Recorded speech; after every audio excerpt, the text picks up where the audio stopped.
ಶಾಂತಿ. ದಿನಾಂಕ ಆಗಿದೆ 18/6/2026. ಅತೀಂದ್ರಿಯ ಸುಖದ ಅನುಭವ ಮಾಡಲು ಸದಾ ಇದೇ ಸ್ಮೃತಿಯಲ್ಲಿರಿ. ನಾವು ಯಾರ ಮಕ್ಕಳಾಗಿದ್ದೇವೆ? ಒಂದು ವೇಳೆ ತಂದೆಯನ್ನು ಮರೆತರೆ ಸುಖವು ಮಾಯವಾಗುವುದು. ಯಾವ ಮಕ್ಕಳು ಒಬ್ಬರೊಂದಿಗೆ ತಮ್ಮ ಸರ್ವ ಸಂಬಂಧಗಳನ್ನು ಜೋಡಿಸಿರುವರೋ, ಯಾರು ಒಬ್ಬ ತಂದೆ ನೆನಪಿನಲ್ಲಿರುವ ಪರಿಶ್ರಮ ಪಡುವರೋ ಅವರಿಗೆ ಸ್ಥಿರವಾದ ಖುಷಿ ಇರುತ್ತದೆ. ಒಂದು ವೇಳೆ ದೇಹದಾರಿಯ ನೆನಪಿದ್ದರೆ ಬಹಳ ಅಳಬೇಕಾಗುವುದು. ವಿಶ್ವದ ಮಾಲೀಕರಾಗುವವರು ಎಂದೂ ಅಳುವುದಿಲ್ಲ. ನಾವು ಬೇಹದ್ದಿನ ತಂದೆಯ ಮಕ್ಕಳಾಗಿದ್ದೇವೆ ಎಂಬುದನ್ನು ಮರೆಯಬೇಡಿ. ಇದನ್ನು ಮರೆತರೆ ತಮ್ಮನ್ನು ಅಳುವಂತೆ ಮಾಡಿಕೊಳ್ಳುತ್ತೀರಿ. ತಂದೆಯ ನೆನಪಿನಲ್ಲಿರುವುದರಿಂದ ಅತೀಂದ್ರಿಯ ಸುಖವು ಭಾಸವಾಗುತ್ತದೆ. ತಂದೆಯನ್ನು ಮರೆತರೆ ಆ ಸುಖವು ಮಾಯವಾಗುತ್ತದೆ. ಈಗ ನೀವು ಮಕ್ಕಳು ಬೇಹದ್ದಿನ ತಂದೆಯನ್ನು ಅರಿತುಕೊಂಡಿದ್ದೀರಿ. ಅವರು ಪ್ರಿಯಾತಿ ಪ್ರಿಯ ತಂದೆಯಾಗಿದ್ದಾರೆ. ಅವರಿಗಿಂತ ಪ್ರಿಯ ವಸ್ತು ಇನ್ಯಾವುದೂ ಇಲ್ಲ. ನೀವಿಲ್ಲಿ 21 ಜನ್ಮಗಳಿಗಾಗಿ ಬೇಹದ್ದಿನ ರಾಜ್ಯವನ್ನು ಸ್ಥಾಪನೆ ಮಾಡುತ್ತಿದ್ದೀರಿ. ನೀವು ಭಗವತಿ ಭಗವಾನ್ ಸ್ವರ್ಗದ ಮಾಲೀಕರಾಗುತ್ತಿದ್ದೀರಿ. ಈ ಡ್ರಾಮಾದಿಂದ ಯಾವುದೇ ಆತ್ಮನು ಮುಕ್ತನಾಗಲು ಸಾಧ್ಯವಿಲ್ಲ. ಯಾರೂ ಸಹ ಮೋಕ್ಷವನ್ನು ಪಡೆಯಲು ಸಾಧ್ಯವಿಲ್ಲ. ಈ ಸನ್ಯಾಸಿಗಳೂ ಸಹ ಪವಿತ್ರತೆಯ ಆಧಾರದ ಮೇಲೆ ಭಾರತವನ್ನು ಸ್ವಲ್ಪ ಶೀತಲ ಮಾಡಿದ್ದಾರೆ. ಭಾರತದ ಸೇವೆ ಮಾಡಿದ್ದಾರೆ. ದೇಹದಾರಿಗಳ ನೆನಪಿನಿಂದ ಏನೂ ಲಾಭವಿಲ್ಲ. ತಂದೆಯು ಹೇಳುತ್ತಾರೆ, ನನ್ನೊಬ್ಬನನ್ನೇ ನೆನಪು ಮಾಡಿರಿ, ಯಾವುದೇ ದೇಹದಾರಿಯನ್ನು ನೆನಪು ಮಾಡಬೇಡಿ.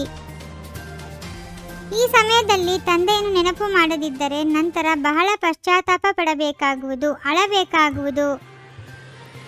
ಯಾರೆಲ್ಲ ಮನುಷ್ಯ ಮಾತ್ರರಿದ್ದಾರೆಯೋ ಎಲ್ಲರಿಗೂ ತಂದೆಯು ತಿಳಿಸುತ್ತಾರೆ, ಈಗ ಪತಿತರಾಗಬೇಡಿ, ಈ ಅಂತಿಮ ಜನ್ಮ ಪವಿತ್ರರಾಗಿರಿ. ತಂದೆ ಎಂದೂ ಪುನರ್ಜನ್ಮವನ್ನು ತೆಗೆದುಕೊಳ್ಳುವುದಿಲ್ಲ.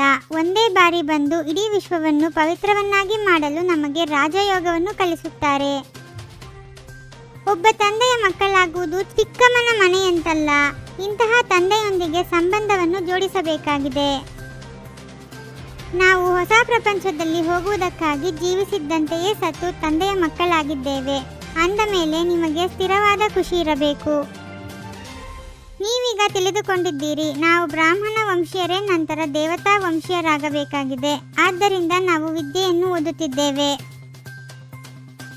ಎಂದೂ ಯಾವುದೇ ಮಾತಿನಲ್ಲಿ ಮುಟ್ಟಿದರೆ ಮುನಿ ಆಗಬಾರದು.